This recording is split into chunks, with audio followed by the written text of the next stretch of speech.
കൊല്ലം സ്വദേശിനി അതുല്യ ഷാർജയിലെ ഫ്ളാറ്റിൽ വെച്ച് നേരിട്ടത് മനസാക്ഷിയെ മരവിപ്പിക്കുന്ന ക്രൂരതകളാണ്.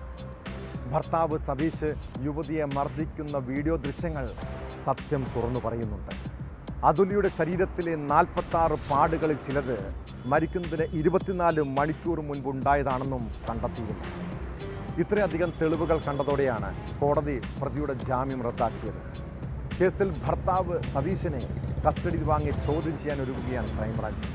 ഇതോടെ അതുല്യയുടെ മരണം സംബന്ധിച്ച് ചുരുളഴിയുമെന്നാണ് അന്വേഷണ സംഘത്തിൻ്റെ പ്രതീക്ഷ.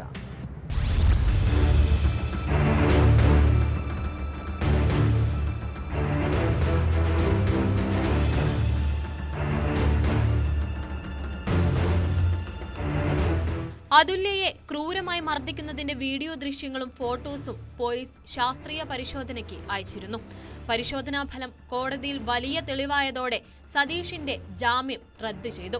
അതുല്യ കൊല്ലപ്പെട്ടതാണെന്നും കാരണക്കാരൻ ഭർത്താവ് സതീഷ് ആണെന്നുമായിരുന്നു യുവതിയുടെ ബന്ധുക്കളുടെ പരാതി.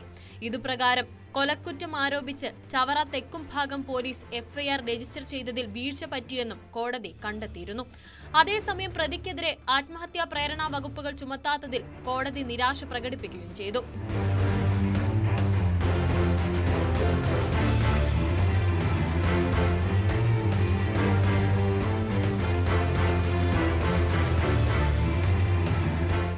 അതുല്യയുടെ മരണം ശ്വാസം മുട്ടിയാണെന്ന് പാരിപ്പള്ളി മെഡിക്കൽ കോളേജിലെ പോസ്റ്റ്മോർട്ടത്തിൽ തെളിഞ്ഞിരുന്നു.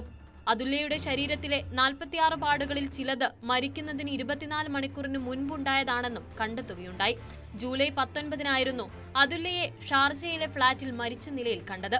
ഷാർജയിലെ പോസ്റ്റ്മോർട്ടത്തിലും തൂങ്ങി മരണമാണെന്ന് വ്യക്തമാക്കിയിരുന്നു. അതിന്റെ അടിസ്ഥാനത്തിലായിരുന്നു സതീഷിന് കോടതി ഇടക്കാല ജാമ്യം അനുവദിച്ചിരുന്നത്. സതീഷിനെ ക്രൈംബ്രാഞ്ച് കസ്റ്റഡിയിൽ വാങ്ങുന്നതോടെ തുടരന്വേഷണത്തിൽ കൂടുതൽ വ്യക്തത വരുമെന്നാണ് കരുതുന്നത്.